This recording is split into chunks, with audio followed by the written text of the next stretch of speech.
बिस्मिल्लाहिर्रहमानिर्रहीम। मैं हूं नुमान सिद्दीक और आज के लेक्चर में हम डिस्कस करेंगे relative atomic mass. Relative atomic mass जो है उसकी ज़रूरत क्यों पेश आई?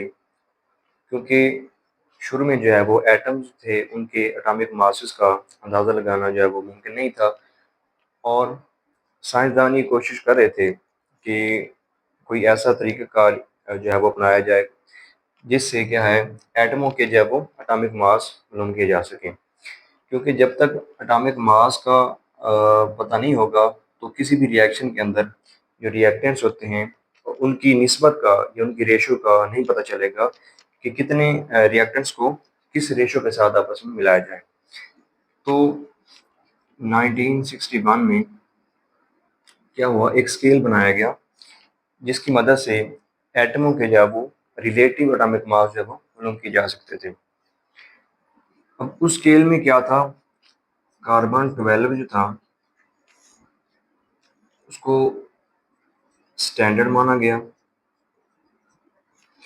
और इसके लिहाज से इससे कंपेयर करके दूसरे जितने भी एटम होंगे उनको कार्बन 12 से कंपेयर करके उनके एटॉमिक मास जो हैं वो निकाले जाएंगे। क्योंकि रिलेटिव का मतलब ये है कि एक स्टैंडर्ड हमारे पास और दूसरा कह लें कि सैंपल है, यानी उसको किसी भी दूसरे एटम को कार्बन 12 से आप कंपेयर करेंगे तो आप रिलेटिव एटॉमिक मास मालूम कर सकेंगे।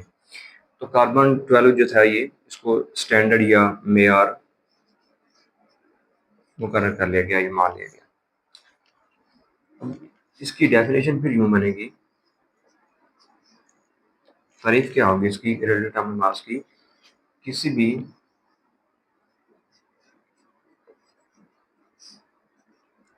एलिमेंट का रिलेटिव एटॉमिक मास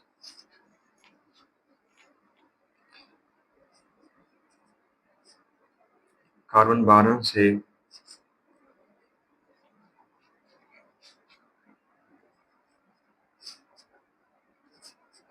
के मुकाबले में निकाला जाता है। ये कोई भी एलिमेंट है, कोई भी एटम है तो उसका जो रिलेटिव एटॉमिक मास होगा वो कार्बन 12 से कंपेयर करके जो है उसको निकालेंगे। अब ये जो रिलेटिव एटॉमिक मास है इसका एक यूनिट होता है एटॉमिक मास यूनिट।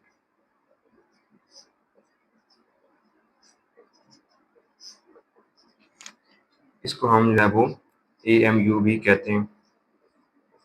एक मतलब एटॉमिक है, मास और यू यूनिट है। अब इसकी क्या डेफिनेशन होगी कि किसी भी एलिमेंट का जो एटॉमिक मास होगा उसको किसी भी एलिमेंट का जो रिलेटिव एटॉमिक मास होगा उसको एक यूनिट में डिस्क्राइब किया जाएगा और उस यूनिट को एटॉमिक मास यूनिट कहते हैं। किसी भी जो एलिमेंट का एटॉमिक मास यूनिट होगा वो कार्बन एटम का 1/12वां हिस्सा होगा। किसी भी एटम का जो रिलेटिव मास होगा वो कार्बन एटम का जो है वो 1/12वां हिस्सा होगा। यानी वो जो हमारे पास सैंपल होगा उसका एक हिस्सा, यानी कार्बन 12 जो है ये इकाई है स्केल की।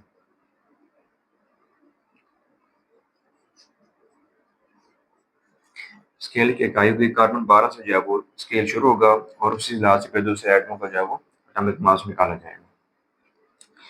अब 1 AMU बराबर होता है 1.67377 मल्टीप्लाई 10⁻⁻27 kg किलोग्राम। तो ये जो है वो 1 AMU ये इसके इक्वल होता है। ये इम्पोर्टेंट एमसीक्यू भी है।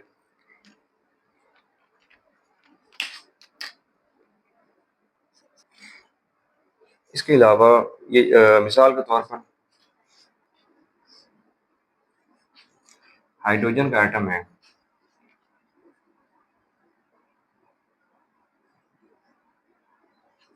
उसका जो स्केल पर मास देखा गया तो वो होता है 1.007।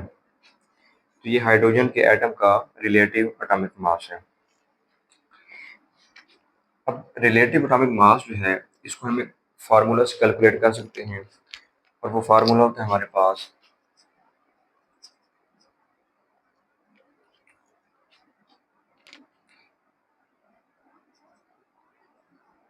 M1 P1 plus M2 P2 plus M3 P3 and up to so on over 100। यहाँ पे होगा हमारे पास रिलेटिव एटॉमिक मास। अब m क्या है? m किसी भी आइसोटोप का जो है वो मास है, क्योंकि एक आइसोटोप जो होता है उसका मास वेरी कर होता है एक एटम से दूसरे एटम के दरमियान। जैसे कि कार्बन है, इसके 3 आइसोटोप हैं, तो इसका मास 12 भी होता है, 13 होता है और 14 होता है। ये मास जो होते हैं वो एक ही एटम है और उसके मासेस वेरी कर रहे होते हैं।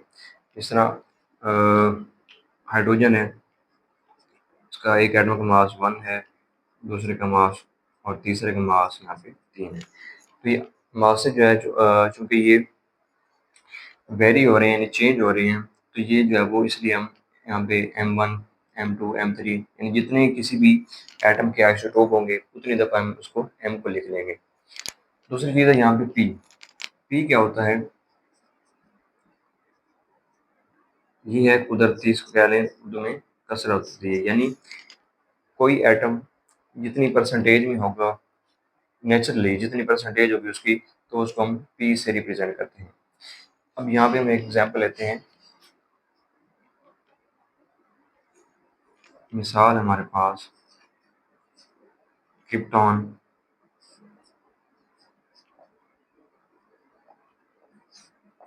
क्रिप्टॉन के 5 आइसोटोप होते हैं।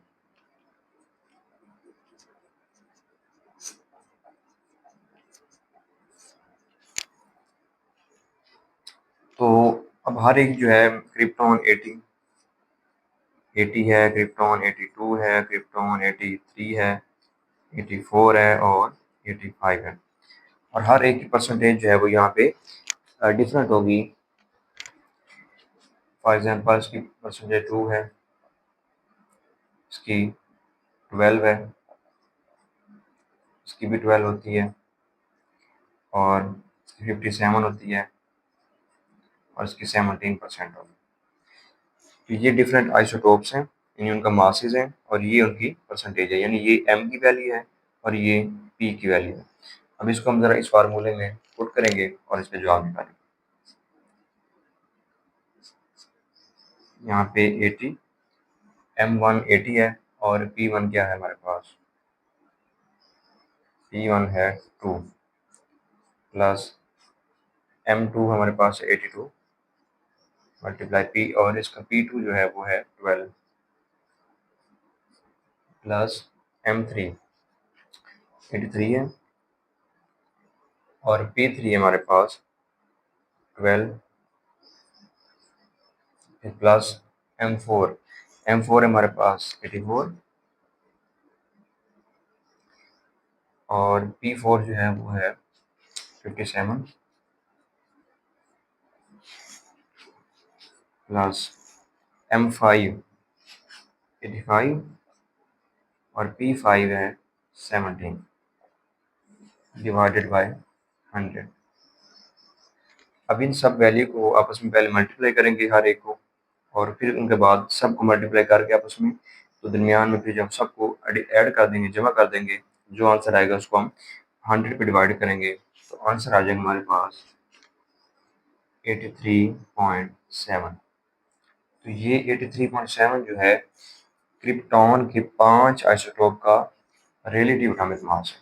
तो इस तरह हम किसी भी एटम का रिलेटिव एटॉमिक मास इस फार्मूला की मदद से मालूम कर सकते हैं।